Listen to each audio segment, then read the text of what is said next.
जय श्री कृष्णा। आप सभी का दिन शुभ हो। कान्हा जी की कृपा आप सभी पर बनी रहे। इससे पहले की वीडियो को प्यार देने के लिए आप सभी का बहुत बहुत धन्यवाद। आज सुनिए आगे की कथा। इससे पहले के अध्याय में आपने सुना था श्री राधा रानी के स्तोत्र और नाम कवच आदि के बारे में। आज आप सुनेंगे माँ दुर्गा जी के 16 नामों के बारे में, साथ ही दुर्गा जी की उत्पत्ति कैसे हुई और बहुत सारी कथाएं भी आज आप सुनेंगे। देवर्षि नारद ने मुनिवर श्री नारायण से कहा कि हे ब्राह्मण, मैंने अत्यंत अद्भुत संपूर्ण उपाख्यानों को सुन लिया। अब दुर्गा जी के उत्तम उपाख्यान को भी सुनना चाहता हूँ। वेद की कौथुमी शाखा में जो दुर्गा, नारायणी, ईशाना, विष्णुमाया, शिवा, सती, नित्या, सत्या, भगवती, सर्वाणी, सर्वमंगला, अंबिका, वैष्णवी, गौरी, पार्वती और सनातनी, ये 16 नाम बताए गए हैं, वे सबके लिए कल्याणदायक हैं। वेद वेताओं में श्रेष्ठ नारायण इन 16 नामों का जो उत्तम अर्थ है वो सबको अभीष्ट है। उसमें सर्वसम्मत वेदोक्त अर्थ को आप बतलाइए। पहले किसने दुर्गा जी की पूजा की है, फिर दूसरी, तीसरी और चौथी बार किन किन लोगों ने उनका सभी जगह पूजन किया है। तब श्री नारायण जी कहने लगे, हे देवर्षि, भगवान विष्णु ने वेद में इन 16 नामों का अर्थ किया है। महामुने, अब देवी का वेदोक्त उपाख्यान भी सुनो। पहले पहल परमात्मा श्री कृष्ण ने सृष्टि के आदिकाल में गोलोकवर्ती वृंदावन के रास मंडल में देवी की पूजा की थी। दूसरी बार मधु और कैटभ से भय प्राप्त होने पर ब्रह्मा जी ने उनकी पूजा की। तीसरी बार त्रिपुरारी महादेव ने त्रिपुर से प्रेरित होकर देवी का पूजन किया था। चौथी बार पहले दुर्वासा के शाप से राज्य लक्ष्मी से भ्रष्ट हुए देवराज इंद्र ने भक्ति भाव के साथ देवी भगवती सती की आराधना की थी। तब से मुनींद्रों, सिद्धेंद्रों, देवताओं और श्रेष्ठ महर्षियों द्वारा संपूर्ण विश्व में सब ओर सदा देवी की पूजा होने लगी। हे मुने, पूर्व काल में संपूर्ण देवताओं के तेज पुंज से देवी प्रकट हुई थी। उस समय सब देवताओं ने अस्त्र शस्त्र और आभूषण दिए थे। उन्हीं दुर्गा देवी ने दुर्ग आदि दैत्यों का वध किया था और फिर देवताओं को अभीष्ट वरदान के साथ उनका राज्य वापस लौटाया था। दूसरे कल्प में महात्मा राजा सुरथ ने, जो कि मेधस ऋषि के शिष्य थे, सरिता के तट पर मिट्टी की मूर्ति में देवी की पूजा की थी। उन्होंने वेदोक्त 16 उपचार अर्पित करके विधिवत पूजन और ध्यान के बाद कवच धारण किया था और फिर परिहार नामक स्तुति करके अभीष्ट वरदान प्राप्त किया। इसी तरह उस सरिता के तट पर उसी मृणमयी मूर्ति में एक वैश्य ने भी देवी की पूजा करके मोक्ष को प्राप्त किया था। राजा और वैश्य ने अपनी आंखों से आंसू बहाते हुए दोनों हाथ जोड़कर देवी की स्तुति की और फिर उनकी उस मृणमयी प्रतिमा का नदी के निर्मल गंभीर जल में विसर्जन कर दिया। वैसी मृणमयी प्रतिमा को जलमग्न हुई देखकर राजा और वैश्य दोनों रो पड़े। फिर वहां से वो कहीं और चले गए। वैश्य ने देह त्याग करके जन्मांतर में पुष्कर तीर्थ में दुष्कर तपस्या की और दुर्गा देवी के वरदान से वे गोलोक धाम में चले गए। राजा अपने निष्कंटक राज्य को लौट गए और वहां सभी के आदरणीय होकर बलपूर्वक शासन करने लगे। उन्होंने 60,000 वर्षों तक राज्य का भोग किया। फिर अपनी पत्नी और राज्य का भार अपने पुत्र को सौंपकर वे काल योग से पुष्कर में तपस्या करके दूसरे जन्म में सावर्णी मनु हुए। हे वत्स, हे मुनिश्रेष्ठ, इस प्रकार मैंने आगमों के अनुसार दुर्गोपाख्यान का संक्षेप से वर्णन कर दिया। अब तुम और क्या सुनना चाहते हो? फिर देवर्षि नारद के पूछने पर भगवान नारायण ने तारा की कथा कही और चैत्र तनय राजा अधिरथ से राजा सुरथ की उत्पत्ति का प्रसंग भी सुनाया। देवर्षि नारद के प्रश्न का उत्तर देते हुए भगवान नारायण बोले कि ध्रुव के पौत्र और उत्कल के पुत्र बलवान नंदी स्वयंभू मनु के वंश में सत्यवादी और जितेंद्रीय राजा थे। उन्होंने 100 अक्षौहिणी सेना साथ लेकर महामती सुरथ के राज्य को चारों ओर से घेर लिया। नारद, दोनों पक्षों में पूरे 1 वर्ष तक लगातार युद्ध होता रहा। अंत में चिरंजीवी वैष्णव नरेश नंदी ने सुरथ पर विजय प्राप्त कर ली। नंदी ने उन्हें राज्य से बाहर कर दिया। इस तरह भयभीत राजा सुरथ रात में अकेले घोड़े पर सवार होकर घने वन में चले गए। वहां भद्रा नदी के तट पर उनकी एक वैश्य से भेंट हुई। मुने, उन दोनों ने परस्पर बंधु भाव की स्थापना की। वे दोनों मित्र हो गए, उनमें बड़ा प्रेम हो गया। राजा वैश्य के साथ मेधस के आश्रम पर गए। भारत में सत्पुरुषों के लिए जो दुष्कर पुण्य क्षेत्र है, उस पुष्कर में जाकर राजा ने उन महातेजस्वी मुनि का दर्शन किया। मेधस जी अपने शिष्यों को परम दुर्लभ ब्रह्म तत्व का उपदेश दे रहे थे। राजा और वैश्य ने भी मस्तक झुकाकर उन मुनिश्रेष्ठ को प्रणाम किया। मुनि ने उन दोनों अतिथियों का आदर किया और उन्हें आशीर्वाद दिया। फिर अलग अलग उन दोनों का कुशल मंगल, जाति और नाम पूछा। राजा सुरथ ने उन मुनीश्वर को बारी बारी से उनके प्रश्नों का उत्तर दिया। राजा सुरथ बोले, हे ब्राह्मण, मैं राजा सुरथ हूँ और मेरा जन्म चैत्र वंश में हुआ है। इस समय बलवान राजा नंदी ने मुझे अपने राज्य से निकाल दिया है।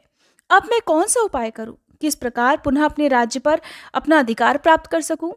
हे मुनिवर, आप ये बताइए। हे महाभाग, हे मुने, मैं तो आपकी ही शरण में आया हूँ। ये समाधि नामक वैश्य है और ये बड़ा धर्मात्मा है। फिर भी दैववश इसके स्त्री पुत्रों ने धन के लालच से इसको घर से बाहर निकाल दिया है। इसका अपराध तो बस इतना ही है कि यह स्त्री पुत्रों और बंधु बांधवों के मना करने पर भी प्रतिदिन ब्राह्मणों को प्रचुर धन और रत्न दान में दिया करता था। इसी से क्रोध में आकर उन लोगों ने इसे घर से निकाल दिया। फिर जब उन लोगों को दुख हुआ तो वो इसे ढूंढते हुए यहाँ आए हैं, परंतु ये पवित्र, ज्ञानी और विरक्त वैश्य अब उनके आग्रह करने पर भी घर को नहीं लौटना चाहता। तब इसके पुत्र भी पितृ शोक से संतप्त होकर सभी कर्मों से विरक्त हो गए और सारा धन ब्राह्मणों को देकर घर छोड़कर वन को चले गए। श्री हरि का परम दुर्लभ दास से प्राप्त हो, यही इस वैश्य का अब अभीष्ट मनोरथ हो गया है। इस निष्काम वैश्य को ये अभीष्ट वस्तु कैसे प्राप्त होगी? हे मुनिवर, आप कृपया विस्तार पूर्वक बताने की कृपा करें। तब श्री मेधस ने कहा, राजन, निर्गुण परमात्मा श्री कृष्ण की आज्ञा से दुर्लंघित त्रिगुणमयी विष्णु माया सभी विश्व को अपनी माया से ढक देती है। वह कृपामयी देवी जिन धर्मात्मा पुरुषों पर कृपा करती है, उन्हें दया करके परम दुर्लभ श्री कृष्ण भक्ति प्रदान करती है। राजन, परंतु जिन मायावी पुरुषों पर विष्णु माया दया नहीं करती, उन दुर्गतिग्रस्त जीवों को माया द्वारा ही मोहजाल से बांध देती है। राजन, मैं प्रचेता का पुत्र और ब्रह्मा जी का पौत्र हूँ और भगवान शंकर से ज्ञान प्राप्त करके परमात्मा श्री कृष्ण का भजन करता हूँ। महाराज, नदी के तट पर जाओ और सनातनी दुर्गा का भजन करो। तुम्हारे मन में राज्य की कामना है, इसलिए वे देवी तुम्हें आवरणी बुद्धि प्रदान करेंगी और इस निष्काम वैष्णव वैश्य को वे कृपामयी वैष्णवी देवी शुद्ध विवेचना बुद्धि देंगी। ऐसा कहकर कृपा निधान मुनिवर मेधस ने उन दोनों को दुर्गा जी की पूजन विधि, स्तोत्र, कवच और मंत्र का उपदेश दिया। वैश्य ने उन कृपामयी देवी की आराधना करके मोक्ष प्राप्त कर लिया और राजा को फिर अपना अभीष्ट राज्य, मनु का पद और मनोवांछित परम ऐश्वर्य प्राप्त हो गया। इस प्रकार मैंने सुखद, सारभूत और मोक्षदायक परम उत्तम दुर्गा जी का उपाख्यान पूर्ण रूप से सुना दिया। हे देवर्षि, अब तुम और क्या सुनना चाहते हो?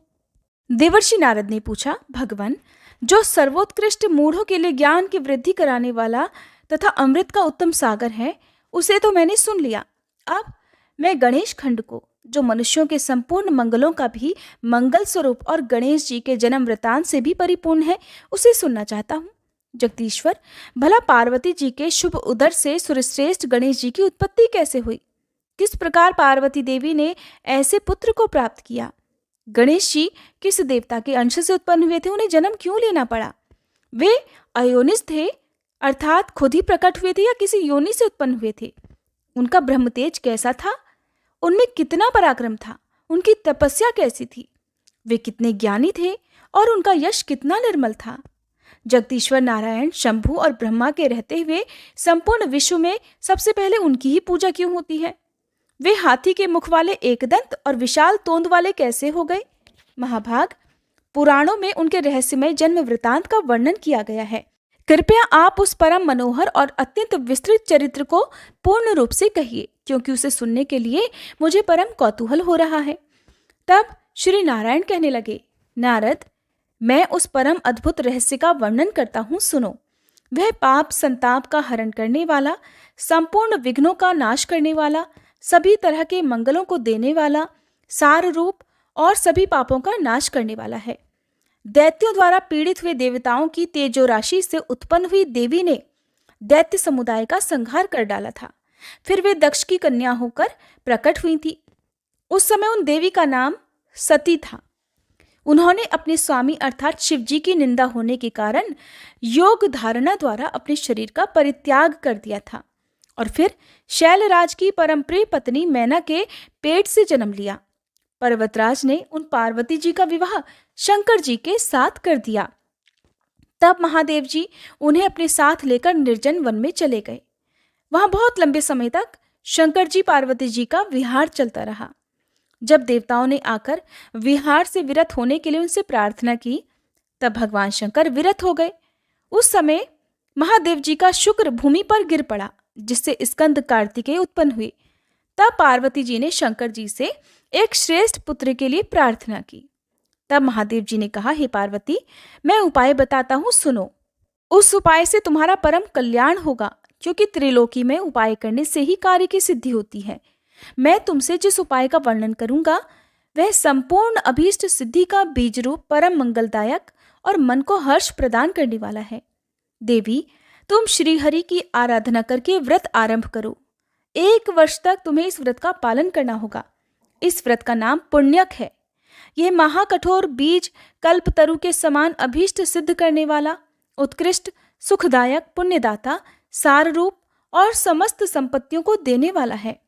प्रिय, जैसे नदियों में गंगा, देवताओं में श्रीहरि, वैष्णवों में शिव, देवियों में तुम, वर्णों में ब्राह्मण, तीर्थों में पुष्कर, पुष्पों में पारिजात, पत्रों में तुलसी दल, पुण्य प्रदान करने वालों में एकादशी तिथि, वारों में पुण्यप्रद रविवार, मासों में मार्गशीर्ष, ऋतुओं में वसंत, वत्सरों में संवत्सर, युगों में कृतयुग, पूजनियों में विद्या पढ़ाने वाले गुरु, गुरुजनों में माता, धनों में रत्न, प्रियजनों में पति, बंधुजनों में पुत्र, वृक्षों में कल्पतरु, फलों में आम का फल, वर्षों में भारतवर्ष, वनों में वृंदावन, स्त्रियों में शतरूपा, पुरियों में काशी, तेजस्वियों में सूर्य, सुखदाताओं में चंद्रमा, रूपवानों में कामदेव, शास्त्रों में वेद, सिद्धों में कपिल मुनि, बानरों में हनुमान, क्षेत्रों में ब्राह्मण का मुख, यश प्रदान करने वालों में विद्या